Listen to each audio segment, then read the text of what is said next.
Ya, baik, kita masuk saja ke segmen yang ketiga tentang turunan kedua parsial. Baik, ini adalah materi yang kemarin kita sudah dapat, ya, datang dari konsep bahwa turunan kedua adalah turunan pertama dari turunan pertama. Artinya bahwa definisi dari turunan pertama diisi oleh turunan kedua. Jadi di dalam definisi turunan kedua itu ada turunan pertama, gitu ya. Oke.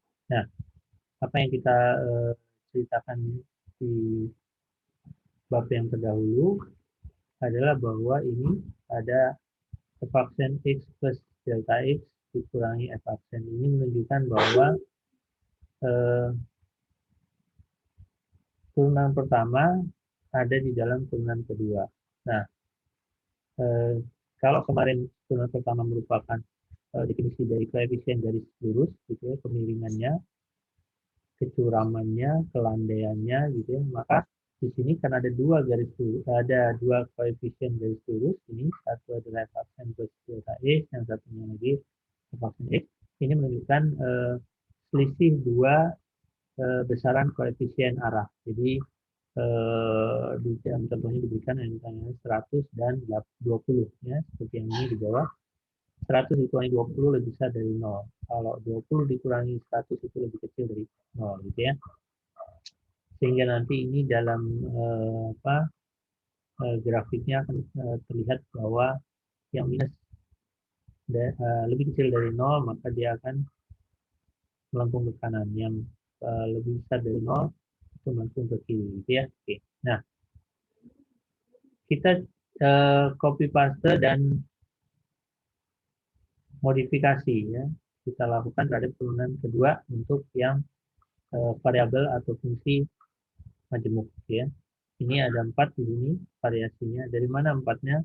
Itu karena datang dari yang dua. Yang dua itu adalah turunan pertama parsial terhadap x, dan yang kedua adalah turunan parsial terhadap x, terhadap y. Sehingga dari turunan pertama terhadap x diturunkan lagi untuk yang kedua kalinya, bisa terhadap x, bisa terhadap y. Dapatlah dia 2.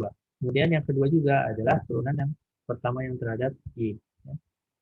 Diturunkan terhadap x, diturunkan juga terhadap y. Sehingga kita bisa dapat 4 kombinasi. Ini dia kombinasinya. Ya, ada sini saya tulis sedikit.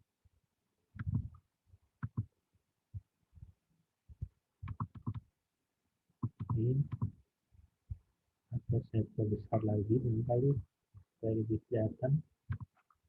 Nah, ini ada 4, ya. Nah, yang ini, yang kuning-kuning ini, yang dua ini yang akan kita bahas.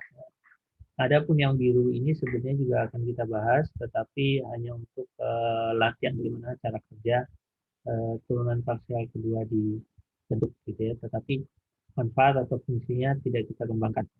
Kita hanya mengembangkan yang warna kuning. Apa sih warna kuning ya? Warna kuning adalah turunan pertama dari Z terhadap X yang diturunkan sekali lagi. Jadi turunkannya 2 kali. Sementara yang sebelah sana turunan dari Z yang diturunkan terhadap Y, kemudian diturunkan lagi terhadap Y. Jadi 2 kali diturunkan terhadap variabel yang sama, gitu ya. Nah, itu yang akan kita pakai kemudian. Baik, kita kecilkan lagi. Nah, manfaatnya dari turunan kedua parsial ini adalah serupa dengan manfaat turunan kedua di fungsi variabel tunggal kemarin, ya. Perhatikan gambar di sini. Ini melengkung ke kiri atau ke kanan ini ditentukan oleh turunan kedua, ya. Turunan pertama untuk menentukan apakah sebuah fungsi itu turun atau naik, ya. Perhatikan di sini. Kalau kita lihat ini 3 dimensi atau fungsi dengan variabel majemuk, ya, x dan y. Ini dia punya lengkung, ya. Di sini lengkungnya naik, nanti sebelah sana dia lengkungnya turun, ya. Sama juga di sebelah sini, ya naik sebelah sana, nanti turun di sebelah sana. Ya, sehingga apa yang terbayangkan di dua fungsi variabel tunggal itu juga terbayangkan juga di fungsi variabel majemuk atau dua variabel. Melengkung pun demikian. Perhatikan sini ada melengkung, ya.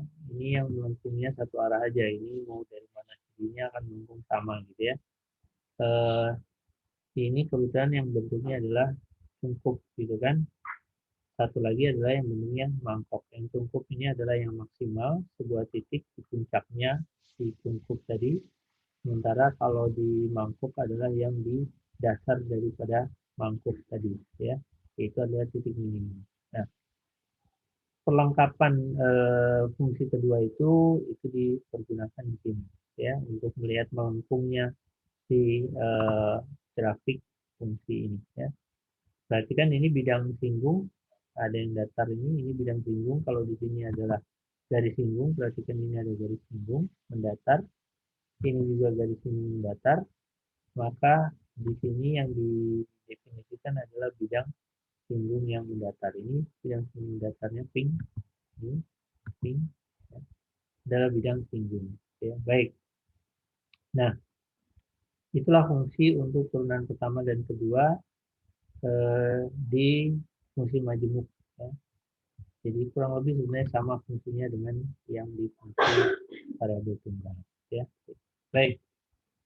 Nah, untuk yang kali ini kita akan melakukan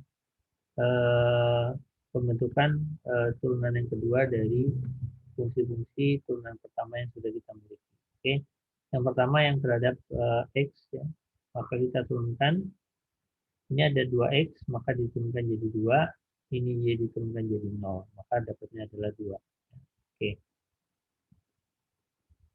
Yang ini itu datang dari 18 Y plus X. Diturunkan terhadap Y. Ini ada Y, maka Y diturunkan jadi 1, 18 kali 1 dapat 18. X diturunkan 0, jadinya 0. Jadi sebelah sini kita dapatkan 18. Oke. Nah, bagaimana yang turunannya silang? 2X plus Y ini kita turunkan terhadap Y. Ini Y ceritanya. 2X plus Y.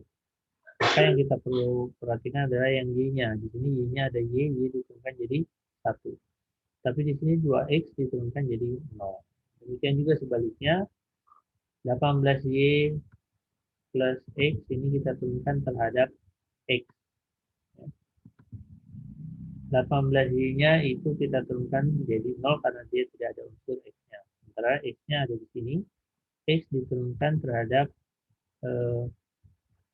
X jadi 1. Sehingga di sini kita dapatkan nilai adalah 1. Dan di sini juga dapat 1. Kebanyakan adalah di dx atau dxy itu menghasilkan turunan yang sama, gitu ya, fungsi yang sama, ya. Di sini 1, kemudian di sini 1. Ya. Tetapi ada juga kondisi-kondisi di mana turunan yang di sini tidak serta-merta sama dengan turunan yang sebelah sana. Oke, jadi tetap diwaspadai. Baik. Nah, demikian tadi fungsinya. Ini yang tadi yang sudah sampaikan. Ada bidang rata di sini, ada bidang datar, ada bidang yang menentukan bahwa dia berada pada puncak atau lembah dari sebuah kurva, baik itu yang namanya cungkup tadi itu atau dia mangkok gitu ya. Berdasarkan bantuan apa yang kita sudah pernah kita lakukan di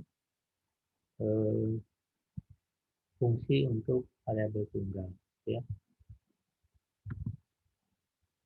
Nah, itulah cerita tentang turunan pertama dan kedua. Kita akan coba melakukan latihan. Kita stop dulu. Kita masuk ke ini latihan. Nah, ini 3x kuadrat, 3x pangkat 3, 4x kuadrat persis, 10x kuadrat, 5 per 9, y pangkat 3. Ya, oke. Nah, ini kita coba turunkan parsial, turunan pertama maupun turunan kedua. Jadi kita coba. Maka kita buka filenya aja di sini. Oke. Ini dia filenya. 3x pangkat 3, 4x kuadrat Y, min 10 x Y kuadrat, 59 Y pangkat 3. Ini diturunkan terhadap X. Ya.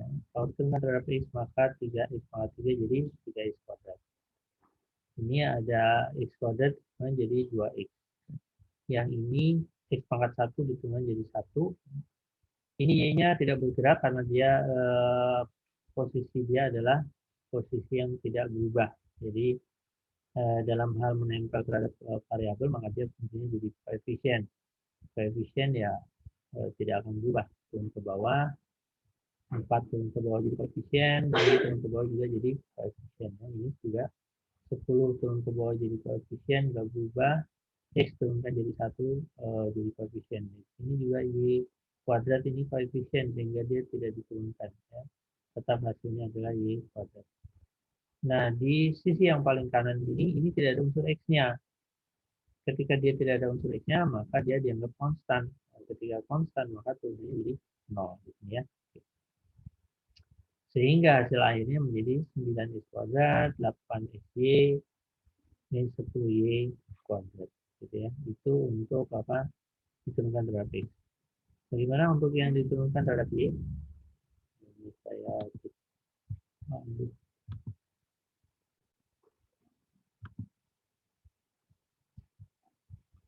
Coba itu ya. Oke, baik, kita ulangi lah. Ya, begitu saja. Ini diturunkan terhadap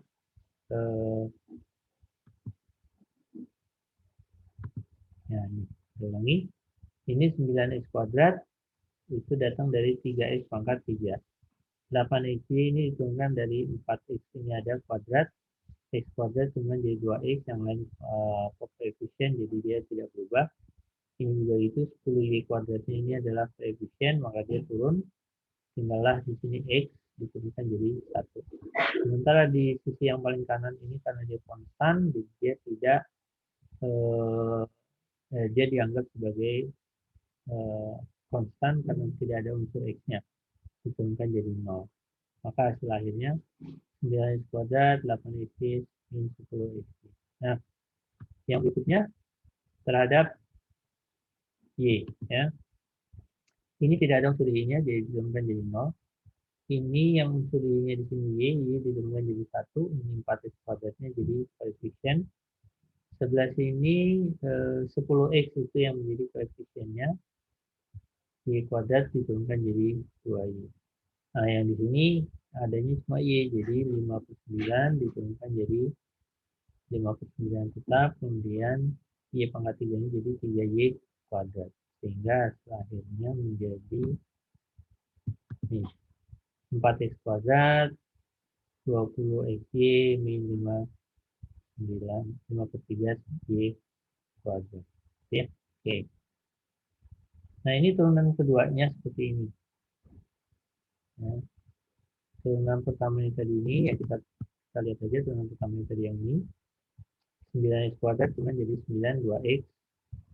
Ini 8xy menjadi 8y karena x menjadi 1. Yang ini tidak ada unsur x-nya jadi 0. Nah, jadi hasilnya 18x tambah 18 tambah 8y. Ya. Gimana yang sebelah sini? Ya, ini adalah ini 4x. 4x kuadrat ini tidak ada unsur y-nya, jadi diturunkan jadi 0. Ini unsur y-nya yang ini, y turunkan jadi 1, jadi 20x kali 1. Ini y semua, turun lagi berarti 2y, 10 per 3 y kuadrat. Kira-kira seperti itu, jadi ini adalah min 20 x min dan seterusnya. Ya. Nah, turunan keduanya jadi seperti ini. Ya. Ini tadi 4x ya. Kuadrat diturunkan terhadap x ini ada jadi 8x. Ini ada 20x, y-nya 20y, x-nya turun jadi 1. Ini tidak ada unsur x-nya, jadi dia 0. Sehingga diturunkan jadi 8x min 20y. Gimana dengan kondisi yang sebelah sini? Ya, ini tadi 9x kuadrat plus 8xy min 10y kuadrat. Ya. Maka yang di sebelah sini diturunkan terhadap y, ini akan jadi 0. 8xy ini menjadi 8x yang ini 10, ini ada y-nya, y kuadrat jadi 20 y. Ya. Maka diperoleh 8x min 20y. Perhatikan bahwa ini sama dengan yang sebelah sana, 8x min 20y. Maka di sini disimpulkan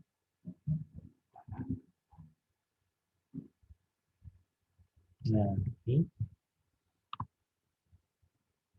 ini kita lihat d2f dx dy sama d2f dy gitu ya. Oke, jadi itulah latihan kita untuk turunan kedua parsial. Baik, saya kira itu untuk kita di segmen yang ketiga. Kita nanti akan lanjut ke segmen yang keempat. Oke.